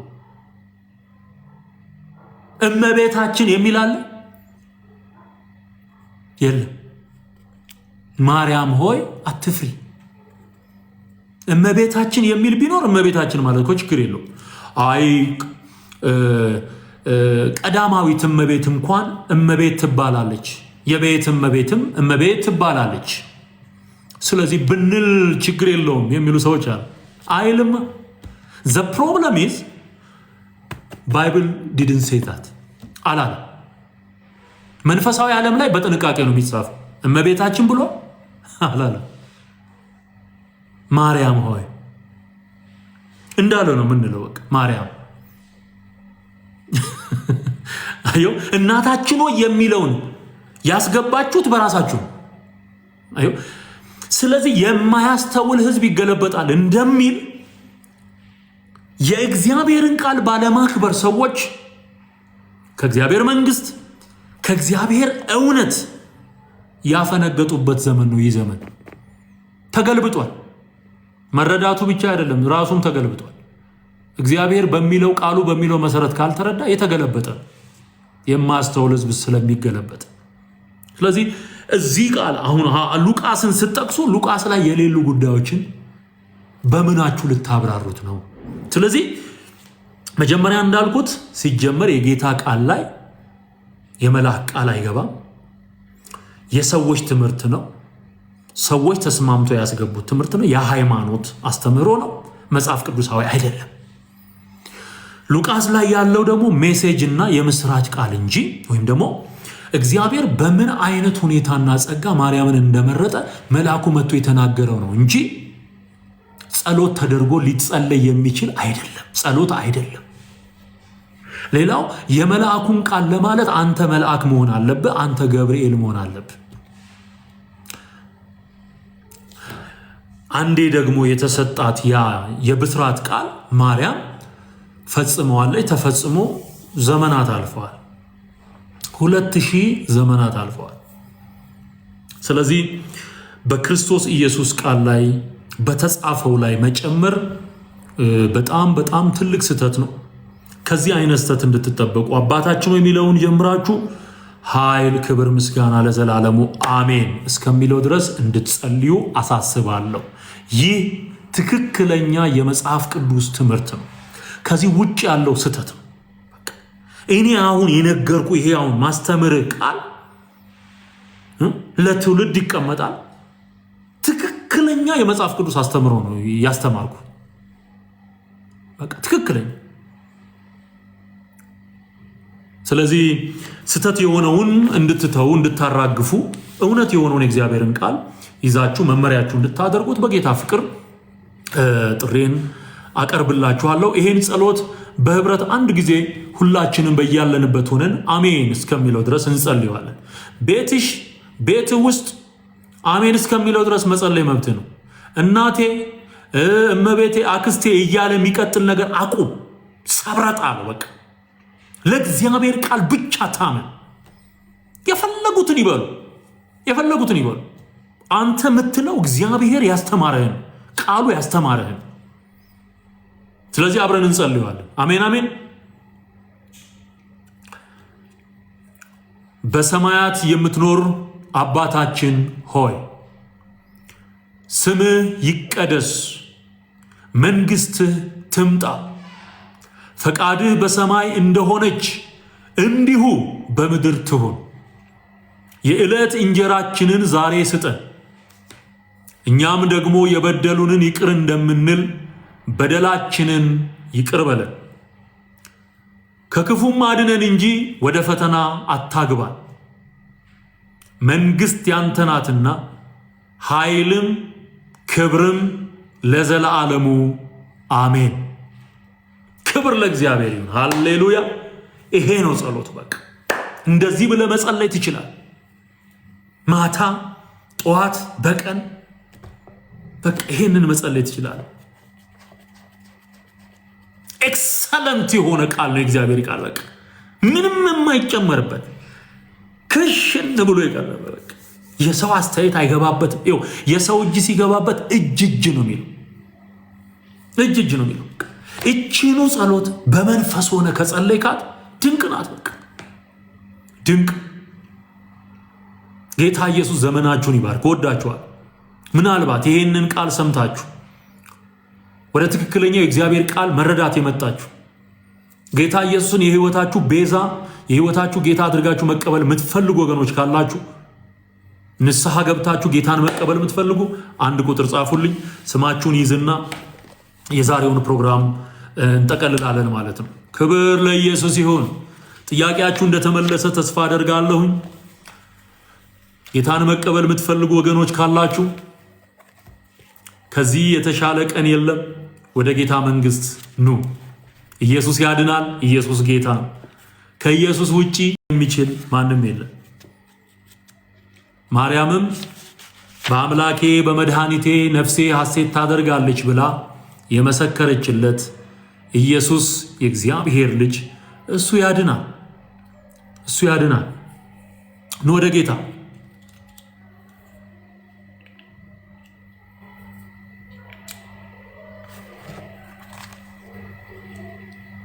ሃሌሉያ ሃሌሉያ ሃሌሉያ ሃሌሉያ ሃሌሉያ።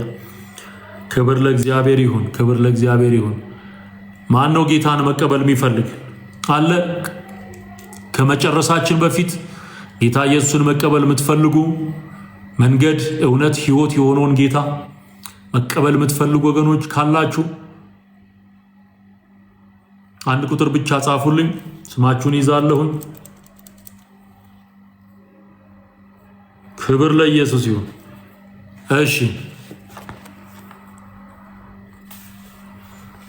እሺ አንድ ቁጥር የጻፍክልኝ ወንድሜ እንኳን ደህና መጣ። ብሩክ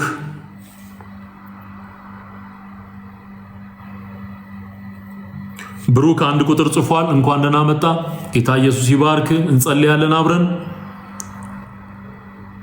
ሌላ ጌታ ኢየሱስን መቀበል የምትፈልጉ ይሄንን ውድ ጌታ አምናችሁ የዘላለምን ህይወት መውረስ የምትፈልጉ ይኸው የተባረከ ሰዓት። እሺ ሳራ እንኳን ደህና መጣሽ። ሳራ እና ብሩክ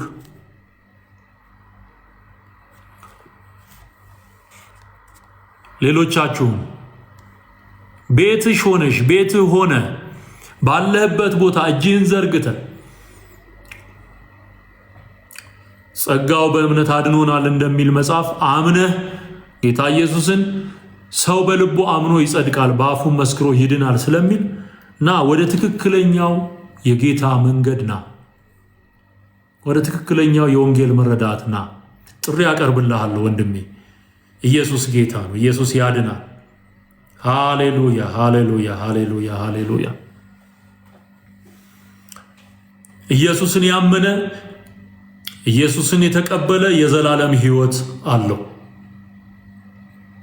የሮሜ መልእክት ምዕራፍ 10 ላይ እንደተጻፈው በልብህም በአፍህም ሆኖ ቃሉ ቀርቦልሃል፣ ይህም የምንሰብከው የእምነት ቃል ነው። ኢየሱስ ጌታ እንደሆነ በአፍህ ብትመሰክር እግዚአብሔርም ከሙታን እንዳስነሳው በልብህ ብታመን ትድናለህ። ሰው በልቡ አምኖ ይጸድቃልና በአፉ መስክሮ ይድናልና። ስለዚህ ወደ ጌታ ወደ ኢየሱስ ክርስቶስ መንግስት ዘወር በሉ። ኑ አንድ ቁጥር ጻፉልኝ። ጌታን ተቀበሉ። ሁለት ሰዎች ስማቸውን ሰጥተዋል።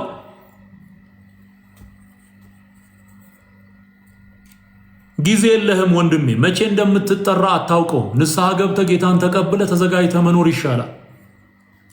ኢየሱስ ጴንጤ አይደለም። ኢየሱስ ካቶሊክ አይደለም። ኢየሱስ ኦርቶዶክስ አይደለም። ኢየሱስ የዓለም ቤዛ ነው። የዓለም መድኃኒት ነው። በቃ ኢየሱስ የዓለም መድኃኒት፣ የሃይማኖት መስራች አይደለም። ኢየሱስ ህይወት ነው ይዞ ይመጣል። ህይወት፣ ይሄንን ህይወት ነው ተቀበል። ምን ተቀበል? ጌታ ኢየሱስን ተቀበል። ኢየሱስ ክርስቶስ የመሰረተው የሃይማኖት ድርጅት የለም። ኢየሱስ ክርስቶስ እውነትን ህይወትን ነው የገለጠው። ምስጋና ለእግዚአብሔር ይሁን። ሃሌሉያ። ሳራና ብሩክ ጌታ ኢየሱስ ይባርካችሁ። አንድ ቁጥር ጻፉልኝ። ጌታን መቀበል የምትፈልጉ ሁለት ሰው አግኝተናል። ክብር ለኢየሱስ ይሁን። በአንድ ሰው መዳን በሰማይ በቃ ታላቅ ደስታ ይደረጋል። ታላቅ ደስታ ዛሬ በሳራና በብሩክ መዳን በሰማይ በቃ ደስታ ነው የሚደረገው። ሃሌሉያ። አለ ሌላ ከመጸለያችን በፊት የቃል ኪዳን ጸሎት ከመጸለያችን በፊት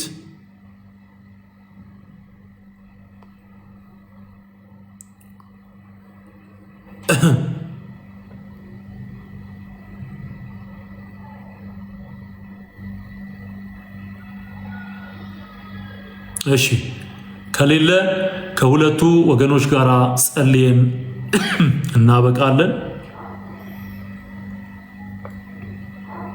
ክብር ሁሉ ለአምላካችን ለእግዚአብሔር ይሁን፣ አሜን። እሺ ባላችሁበት እጆቻችሁን ወደ ላይ አንስታችሁ ስለኔ የሞተልኝ የተቀበረልኝ ሞትን ድል አድርጎ የተነሳልኝ ክርስቶስ ኢየሱስ ነው። በእርሱ በማመኔ የዘላለምን ሕይወት አገኛለሁ። የዘላለምን ሕይወት ወርሻለሁ። ኢየሱስ መድኃኒቴ ነው፣ ጌታዬ ነው። ከሱ ውጪ ሌላ መድኃኒት ሌላ አዳኝ የለም ብላችሁ በሙሉ ልብ አምናችሁ ኢየሱስ ጌታ ነው ብላችሁ አምናችሁ ይህን ጸሎት አብረን እንጸልያለን። የሞተው ሞትን ድል አድርጎ የተነሳው በአብ ቀኝ ያለው ዳግመኛ ተመልሶ የሚመጣው ኢየሱስ መሆኑን በሙሉ ልባችሁ አምናችሁ ይሄ ነው በቃ ሰዎችን የሚያድን እምነት ይሄ ነው። ይሄንን ጸሎት አብረን እንጸልያለን። እሺ ብሩክና ሳራ ስማችሁን መጻፍ የማትፈልጉ ግን የቃል ኪዳኑን ጸሎት ጸልያችሁ የክርስቶስ ኢየሱስ መሆን የምትፈልጉ ሁሉ ጌታን መቀበል የምትፈልጉ ሁሉ ይህን ጸሎት አብራችሁ ጸልዩ። ስማችሁን ባሰጡም ችግር የለውም። ኦኬ አብረን እንጸልያለን። ጌታዬና አምላኬ በሉ። መድኃኒቴ ኢየሱስ ክርስቶስ ሆይ አንተ የሕያው የእግዚአብሔር ልጅ ነህ። እኔን ለማዳን በቀራንዮ በመስቀል ላይ እንደተሰቀልክልኝ እንደሞትክልኝ በሦስተኛውም ቀን በመንፈስ ቅዱስ ኃይል ሞትን ድል አድርገህ እንደተነሳህልኝ በልቤ አምኛለሁ፣ በአፌም እመሰክራለሁ። ጌታ ሆይ እኔ ኃጢአተኛ ነኝ፣ አንተ ግን ጽድቄ ነህ። በሕይወት ዘመኔ ሁሉ የሠራሁትን በደልና ኃጢአቴን ይቅር በለኝ፣ በንጹሕ ደምህ እጠበኝ፣ ስሜን በሕይወት መዝገብ ጻፍልኝ። ከዚች ቀንና ሰዓት ጀምሮ አንተን የሕይወቴ መድኃኒት፣ የሕይወቴ ጌታ፣ የሕይወቴ ቤዛ መሆንህን አምኜ ተቀብዬሃል። ወደ ልቤ ግባ፣ ወደ ሕይወቴ ግባ። በሁለንተናዬ አንተ ንገስ። የዚህን ዓለም ገዢ ሰይጣንና መንግስቱን ክጃል። ከዛሬ ጀምሮ የጌታ የኢየሱስ ክርስቶስ ሆኛለሁ። ኢየሱስ ጌታ ነው። ኢየሱስ ጌታ ነው። ኢየሱስ ጌታ ነው። ሃሌሉያ! ክብር ለእግዚአብሔር ይሁን። አንድ ሰው ተጨማሪ ጽፍ ያለውኝ ህሊና ብሩክ፣ ሳራና ህሊና ጌታ ኢየሱስ ዘመናችሁን ይባርክ። ጸልይላችሁና እናበቃለን። በዚህ ቀን ያደረጋችሁት ቃል ኪዳን ዘላለማዊ ኪዳን ነው፣ የማይቀየር ኪዳን ነው። በቀራንዮ የገባችሁት ኪዳን ነው። መጸለይና መጽሐፍ ቅዱሳችሁን ማጥናት ማንበብ ያስፈልጋል። እንደዚሁም ደግሞ በሚቀርባችሁ ንጹህና ትክክለኛውን የእግዚአብሔርን ቃል በሚያስተምሩ አብያተ ክርስቲያናት ሄዳችሁ መሰረታዊ ክርስትና ትምህርት ተምራችሁ የውሃ ጥምቀት ተጠምቃችሁ ክርስትናን መኖር ትችላላችሁ። የጸጋ ስጦታዎችን በመካፈል ህብረት በማድረግ በመጸለይ መትጋት ማደግ፣ በእውቀትም ወደ ክርስቶስ መልክም ማደግ ያስፈልጋል። እሱ እንድታደርጉ አደራ ላችኋለሁኝ። ሌላው ጌታን ሰው ሲቀበል ቻሌንጆች ይኖራሉ፣ በጎረቤት በቤተሰብ በኩል የሚመጣ እነዚህን ደግሞ ጥሶ ማለፍ ያስፈልጋል። በጽናት መወጣት ያስፈልጋል። እንድትበረቱ ደግሞ እግዚአብሔር ጸጋው እንዲያበዛላችሁ አሁን እኔም ጸልይላችሁና ከዛ እናበቃለን ማለት ነው። ክብር ለእግዚአብሔር ይሁን። ቅዱስ አባት እግዚአብሔር ሆይ በአንድ ልጅህ በጌታ በኢየሱስ ክርስቶስ ስም እናመሰግንሃለን። አንተ መልካም ነህ። በዚህ ቀን ልጅህን ክርስቶስ ኢየሱስን በማመን በሞቱ በትንሣኤው በዳግም ምጽአቱ በማመን ቃል ኪዳን ስላደረጉ ወገኖቼ ኢየሱስን ስለተቀበሉት እህቶቼና ወንድሞቼ አመሰግንሃለሁ። ደግሞ ለታመኑት ለአንተ ክንዶች አደራ አሳልፌ ሰጠዋቸው። ሕይወታቸው ኑሯቸው የተባረከ ይሁን። መውጣት መግባታቸውን ሁሉ እንድትጠብቅ ደግሞ ክርስቶስ ኢየሱስን በመቀበላቸው ምክንያት የሚደርስባቸው የትኛውም አይነት ተጽዕኖ በእግራቸው ረግጠው ጠቅጥቀውት ማለፍ እንዲችሉ ጸጋህን እንድታበዛላቸው ጸልያለሁ። በጌታ በኢየሱስ ክርስቶስን የጀገነ መንፈስ እንድትሰጣቸው ጸልያለሁ። ሐሰትን የማይቀበሉ ለእውነት የጀገኑ የጨከኑ እንዲሆኑ ጸልያለሁ። ጌታ ሆይ ያንተ ብርሃን በላያቸው እንዲያበራ ለሌሎች መዳን ምክንያት እንድታደርጋቸው ጸልያለሁ። ሰላምህ ቤታቸውን ይሙላ። በተለያየ መንገድ ከቤተሰብ ከዘር እየተላለፈ የሚመጣ የመናፍስት ዓለም አሰራር የረከሰ ኪዳን ከነሱና ከዘራቸው ላይ ለዘላለም የተቆረጠ ይሁን። መንፈሳቸውም ነፍሳቸውም ስጋቸውም በዚህ ቀን አንተን ሲቀበሉ ነፃ ስለወጣ አመሰግናለሁ። ከክፉ ሁሉ ጠብቃቸው። መንፈስ ቅዱስ ባርካቸው፣ በእውቀት ሙላቸው። ወደ ክርስቶስ ኢየሱስ መልክ ማደግ እንዲሆንላቸው ጸጋህን እንድታበዛላቸው ጸለይኩ። ለእኔም ለባሪያ ይሄንን ጸጋ ስለሰጠኸኝ ወንጌል ተናግሬ ወንጌል መስክሬ መጽሐፍ ቅዱስ ትክክለኛውን ትምህርት አስተምሬ ሰዎች እንዲድኑ እኔን ባሪያህን ስላገዝከኝ አመሰግንሃለሁ። ክብር ለአብ፣ ክብር ለወልድ፣ ክብር ለመንፈስ ቅዱስ አንድ አምላክ አሜን። ወዳችኋለሁ። ዘመናችሁ ይባረክ። የዛሬን በዚያ በቃን። ደግሞ ሰሞኑን እንደዚሁ ቲክቶክም ላይ ዩቲዩብም ላይ ላይቭ ዝግጅቶች አሉን። እየገባችሁ ተማሩ። ለሌሎችም ሼር አድርጉት። ፔጁን ይሄንን የቲክቶክ አካውንት ላይክ በማድረግ ፎሎ በማድረግ ቤተሰብ እንድትሆኑ ሜሴጆቹን ደግሞ ለሌሎች ሼር እንድታደርጉ አደራላለሁ። ወዳችኋለሁ። ዘመናችሁ የተባረከ ይሁን። ሻሎም ብያለሁ። ጸጋ ይብዛላችሁ።